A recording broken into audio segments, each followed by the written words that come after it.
Hello everyone. Today I want to introduce you to a game that I have difficulty slotting neatly into a category. I think of it as being broadly an RPG, but it doesn't do a lot of things that RPGs tend to do, and it does a lot of things that RPGs don't. So I'm not sure exactly what genre to fit this into, but whatever it is, the game is Golden Treasure: The Great Green, and it's one that I've had a few pleasant visits with over the last couple of years. Golden Treasure puts you in the role of a freshly hatched infant dragon, but you're not a fantasy standard sort of dragon. You're not going to be stomping across the countryside, burning villages down, eating people, and then falling asleep on a huge pile of gold underneath a mountain. You're more like an animal, especially early on. You're young and small and vulnerable, cast out into a world that's full of larger and more dangerous creatures than you are, that understand the ways of the world better than you do, being newborn or new hatched. And this attitude of treating you as an animal that's part of the natural world extends to the way that the game interacts with you, the way that it puts its setting across to you. The game is very heavily text-based, and in many ways it functions almost more like a choose-your-own-adventure / gamebook kind of thing than many other games. Generally, things will be described to you in text, often fairly extensive text, and then you will be presented with a series of options from which you choose one. And this could make for a very dry experience. I've played some games that are very text-heavy which end up just being tedious because of how much they rely on walls of text, but I haven't found that to be the case in Golden Treasure. Part of that is that although there is plenty of text, it tends not to go on at too much length. But a large part of the redeeming factor here is how much the text evokes the setting. There's very little explicit world building in the game. It tends not to just spell out for you the way that the game world works. Instead, it evokes the feel and the mood of the setting through using quite heavily descriptive, almost poetic text. And this extends to the ways that the other animals and creatures you encounter interact with you as well. Very early on, in the tutorial section of the game, you encounter a bird which sings a mocking song at you. And this is the way that a lot of animals you encounter will interact. They will sing to you in lyrics, or will speak to you in rhyme, in verse. Everything's very poetic and very connected to music and song and vivid imagery. Now, being very much a text-based game, these descriptions are accompanied by illustrations rather than the usual sort of animated game visuals. There's actually very little animation, but the illustrations here are lavish and again very evocative of what's going on in the game's world. This very sensory experience that the game provides in terms of how your dragon character interacts with the world is even depicted in the illustrations. I said there isn't very much animation, but there is a little bit. You will often see these sort of pulsing, shifting, flickering ribbons of colour winding their way through the illustrations, usually around living creatures, evidently representing their energy or their character in some way. Again, the game never actually spells out what these coloured ribbons represent, but it's pretty clear from the way they appear to you that it's something to do with the innate energy of these creatures. One of the more memorable ways that you see this occurring is in a scene where you encounter a pack of wolves and they begin howling at the sky.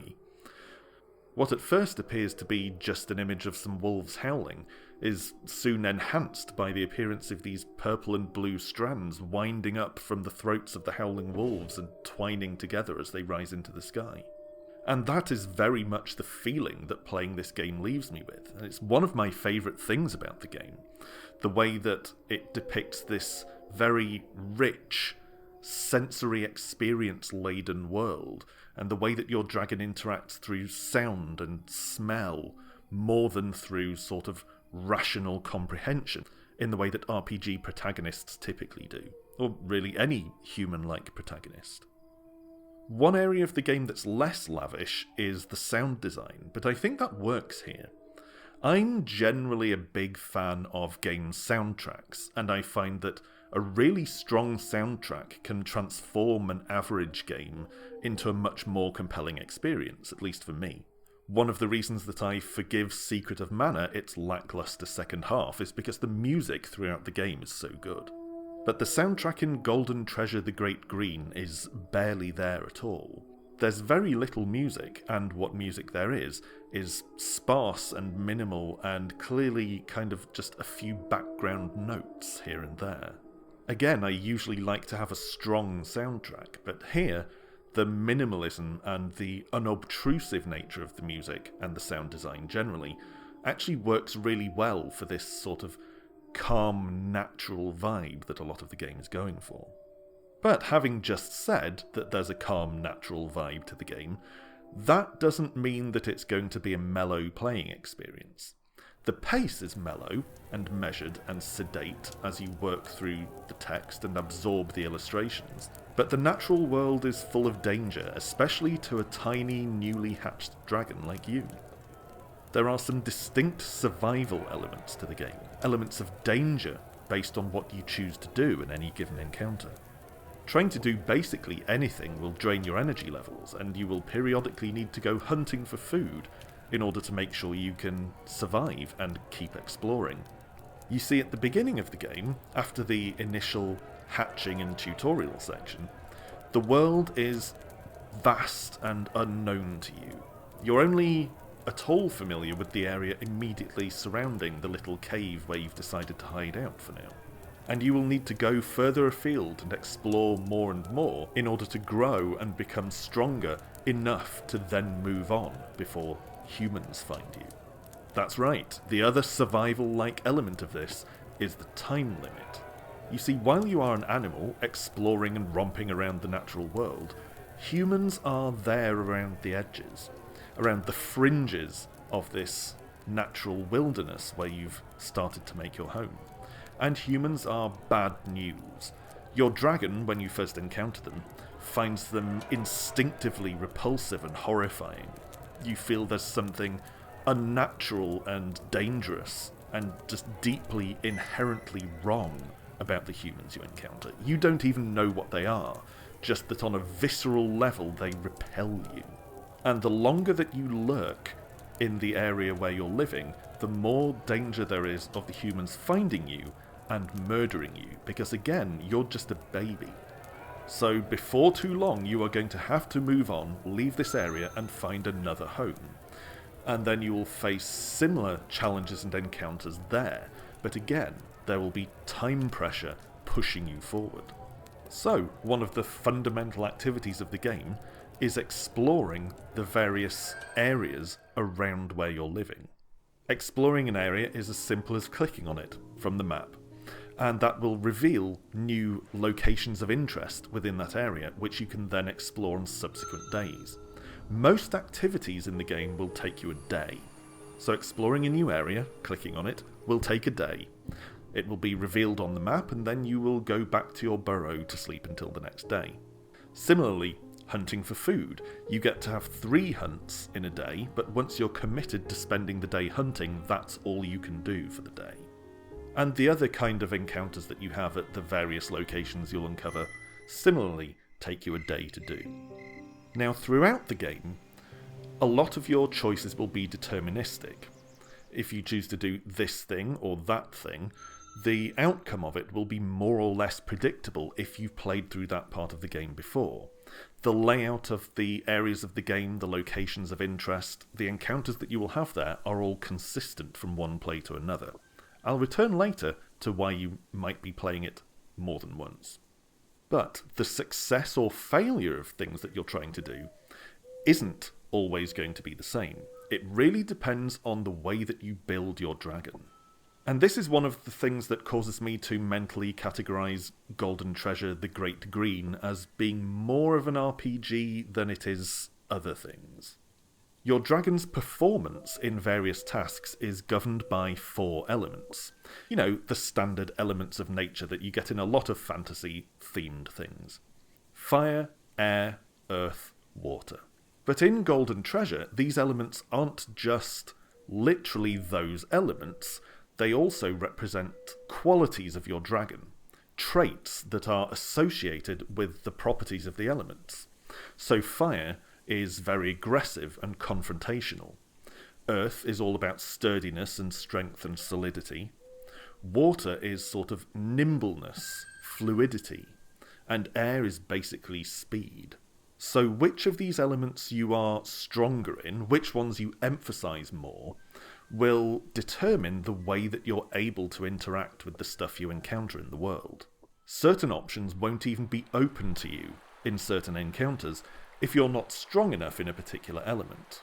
Or if the option is there, it will be much less likely to succeed if you're too weak in that element. For example, if you want to choose the option to flee from a sudden threat of danger, you'll need to be pretty strong in the air element to be quick enough to get away. Or while you're hunting, if you hunt something like a squirrel, it might flee up the trees if it gets wind of your approach, and you won't be able to chase it through the trees if you don't have enough water strength. So, you might be thinking, you just need to choose which elements to pour your stat points into, right? No. Golden Treasure the Great Green doesn't make it as gamey as that. It makes it more narrative. So rather than just choosing which elements you're going to put points in, instead it's affected by the decisions that you make. So taking certain aggressive interactions might give you fire or earth points. Taking certain agile or nimbleness related interactions might give you water or air points. And the game actually explicitly tells you that failure teaches more than success. During the tutorial, it points out that if you attempt a task and fail it, you're likely to get more elemental progression than you would if you had succeeded. And while this isn't as easy to control in terms of being a character build as a more standard RPG put your points into this or that kind of system, it does feel like a much more natural reflection of the way that your dragon's interactions with the world affect its strengths. If you tend to interact with things aggressively and confrontationally, you will end up with more fire points and thus have more aggression and confrontation in your character and in the future options that are open to you. If you choose to tackle things in a way that's more about nimbleness and agility, then you're going to end up becoming a more nimble and agile dragon, because you will get more water points, for example. Now, at the beginning of the game, at least on subsequent plays when you choose to skip the tutorial, you will get to determine your initial build by putting a certain allocation of points into the different elements. But once you get into the gameplay proper, it's all determined by the choices that you make in the narrative. And to me, that's just one more thing that strengthens this feeling of being really engaged with the setting and how vivid and compelling it all feels. The functionality of the four elements isn't just limited to which options you can take in the text encounters, though. They actually play a really major part in combat as well. Yes, the game does actually have combat, but it mostly results from attempts to hunt food, though there are exceptions. When you need to go out and get food because you're running low on energy, you will choose one of the possible hunting locations from the map of the area. And the icon representing that location will give you some idea of the kind of prey you're going to find there. It is entirely possible to overreach and go to a hunting location which is mostly populated by creatures that are too big and too strong for you to realistically take down. So that can lead to some undignified early game encounters where you will go on the hunt and find yourself being kicked to death by a rabbit. Beginner's tip: squirrels are typically one of the easier things to try and hunt when you're a brand new baby dragon. Hunting works like this. You will choose the location you want to go to, and once there, you will be given a few options of animals that you've spotted in that location. And these are not consistent every time. The types of animals that might occur are consistent, but you won't always get the same selection of possibilities. You choose which of the animals you want to go after, and then you try to sneak up on them. When you begin this sneaking phase of the hunt, the game will tell you whether the wind is in your favour or not. If the wind is blowing from your prey towards you, then it's not going to be able to smell you, and it will be easier to get close to it. but sometimes the wind will be blowing from you towards your prey, which means there's more risk of them noticing you creeping up on them. And you'll have a few stages of this, where at each stage in the approach, you're given the choice to either stay still and observe, in the hope that it will calm down if it's started to get suspicious, or creep closer, which is risky, but necessary if you're going to try and pounce, or to just try and pounce from where you are. The closer you can get before you pounce, the more likely you are to take it down. But sometimes you're just not sneaky enough, or the wind isn't favourable enough, for you to be able to keep sneaking closer without tipping off your prey that you're there. Now, if you manage to get right up to the last stage of your approach without the prey spotting you, you get to pounce, and if they're not too strong for you, you get a very brief little mini-game where there's an expanding and contracting circle and you need to click when it's exactly over the other circle in the middle of the screen. I'll depict it here, you'll know what I mean when you see it. If you get that right, and the prey is weak enough, you will take it down in one pounce and get to eat lunch. But sometimes, if you flub it, or if the animal is a bit too strong and you're just not powerful enough to take it out in one attack, then you will get into combat. And again, combat also occurs in certain other situations, but it mostly comes up in hunting attempts. I'll return to how combat works in a second. First, I want to mention what happens if your prey runs. And this seems to happen to me quite a lot. Depending on which elements you've ended up strongest in, you may find it easier or harder to sneak up on the prey. So if between that and the wind and any other factors at play, it notices you coming, usually it will run.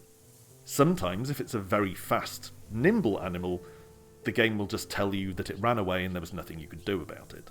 But sometimes, if you're fairly fast and nimble, at least on roughly the same sort of level as your intended prey, you will get to chase it. And the chase goes into the first person, which is surprisingly exhilarating for a game that's otherwise so calm and measured. You will see your prey running away ahead of you, darting left and right, and you're frantically trying to click on it as it weaves and dodges among things.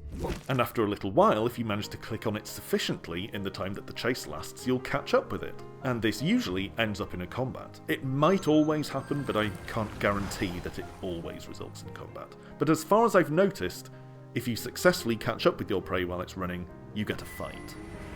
So, how does the combat work? Well, it becomes kind of a turn-based fighting game in a sense. The perspective switches to a side-on view, showing your dragon and your foe, and you will have to choose what action you're going to take in each turn. This usually involves selecting one of the possible attacks or other maneuvers associated with each element.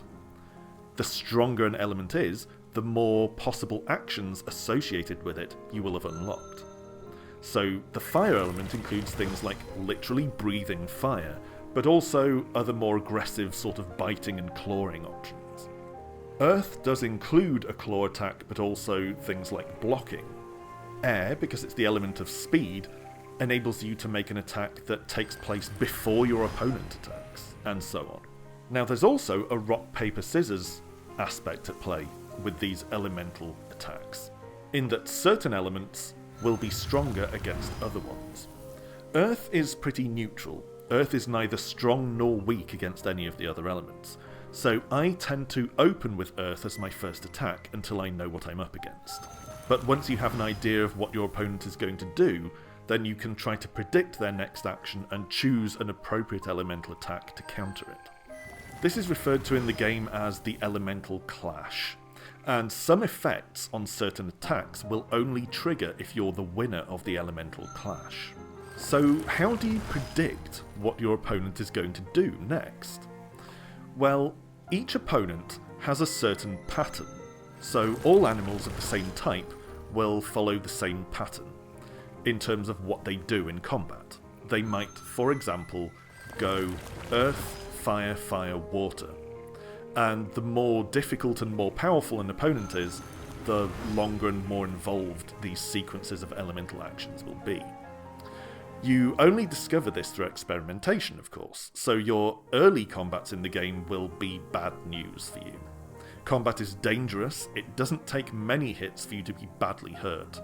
So I found that in my early attempts at the game, combat tended to go badly for me. But the more you play, the more you will have an idea of what different enemies are likely to try and use against you. So, if an enemy uses, for example, earth, fire, fire, then you know that it's just going to keep looping those actions. One turn it will be earth, next it will be fire, then it will be fire, then it will loop back to earth again. But the thing that's tricky is you don't know where in that cycle it's starting. So in the very first round of the combat, it might go earth, or it could go with either of the fires. If it goes earth, then you know that the next 2 rounds are both going to be fire attacks. But if it goes fire, you don't know whether the next one is going to be the second fire, or whether it's going to loop back to earth again. And that is really what the combat is about in Golden Treasure: The Great Green. It's about predicting what your opponent is likely to do next and trying to act accordingly. But it's not as simple as just a straight up rock, paper, scissors, because the stronger your elements get, the more other options you will have, which might cause you to do something that's not elementally to your advantage if you want to achieve a particular effect. I find combat in this game to be quick and brutal and very difficult to pull off successfully unless my opponent is much weaker than me. So, as I said, early on you can often find yourself being kicked to death by a rabbit. Embarrassing. So I tend to try and avoid combat as much as I possibly can. But there are times in the game where it's very difficult to get out of fighting something. And of course, if a fight goes badly for you, or certain other things happen in the game, like you become really sick and don't recover, then you can die. And that's where the replaying the game that I mentioned earlier comes in. You have a finite number of lives. If you get killed, you start over again from the beginning of the day, and the game tells you that it was basically an ominous dream, and you have to hope that you won't make those same mistakes in your actual day. But you have a limited supply of lives, very old school in that sense, and once your stock of lives is depleted, that is it for this dragon. And you'll have to try again from the beginning. Which brings me to my only major criticism of the game, which is the repetition. By design, you're going to have to make multiple attempts at this game, simply because you're not going to know enough about what you're facing on the first attempt, or even the first few attempts. The game has to be replayed repeatedly for you to try and get further into it each time. And that's fine, and some variability is provided by the fact that you can choose different options in order to build your dragon differently. But, as I mentioned earlier, the encounters that you have, the locations of them, what you'll find in each area that you can explore, is all consistent from one attempt to the next. Now, because the game is mostly text-based, you can very quickly just click through these encounters once you've seen them a few times. But that does do something to detract from the atmosphere and the tone and the feel, which is one of the best elements of the game. That feel and mood is one of the things that makes the game really engaging and engrossing for me. And the more you quickly click through encounters, because you've seen them 8 times already, the more you lose of that feel, because you're just not reading and taking it in anymore. Of course, you could still read everything slowly and fully and take it in, but you're less likely to do that if you've been through it a dozen times already. I'm not generally a fan of having something like procedural generation or drawing random options from a pool when it's not really necessary. Some games do that superfluously just because it's kind of a trend. But I think that something like that might have worked for Golden Treasure: The Great Green. To mix up the encounters a bit so that you don't know exactly what you're going to face every single time, and you're not just replaying the exact same encounters each time. Full procedural generation wouldn't work, of course, with these very handcrafted, painstakingly written encounters, but something like drawing from a pool of maybe 3 options per location or something may have worked better. It would be a lot more work for the developers, of course. Far, far more work. But I think it would do something to mitigate this effect of just hastily clicking through the same encounters over and over and over again. One other criticism that someone might have is that the game is so quiet and sedate and calm a lot of the time. Although the world is a dangerous place for your baby dragon, the whole feel of the game is generally quite contemplative and gentle. It has a sort of pastoral countryside feel. And some people may just find that not lively or engaging enough. That wasn't an issue for me. Again, I actually really enjoyed that feel. But it might not be for everyone. Even with that one big criticism though, I still think Golden Treasure the Great Green is well worth playing if it seems at all interesting to you. If you're someone who likes text adventures, or just doesn't mind a very text-heavy depiction of the game world, there's actually a lot of good here. The text is generally well written and quite poetic, and in some ways it reminds me a bit of the Lord of the Rings books, in that those books included a lot of songs and a lot of verse just written in the text, and there's a fair amount of that in this game as well. Creatures you encounter sing to you, sometimes you sing back to them, or to the world in general. There's a lot of song, and a lot of depiction of music in the game. Not actual music, as I mentioned that's quite minimal, but there's a lot of depiction of how much music and song there is in the natural world in this game.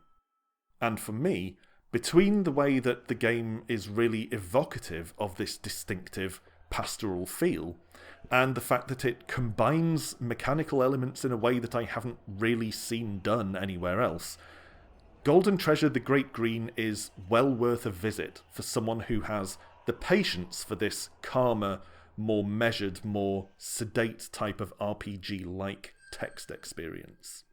And I feel like I should reiterate that although it's very text-heavy, the text is usually accompanied by these very lavish, pretty illustrations, which for me do a great job of enhancing that tone that the developers seem to be going for here. So that is Golden Treasure, the Great Green. There will be links in the description box below to places where you can buy it if you're interested. Have you played this game? Does it look like something you might want to play? Let me know in the comments. Thanks for watching, as always, and I'll see you the next time. Bye for now.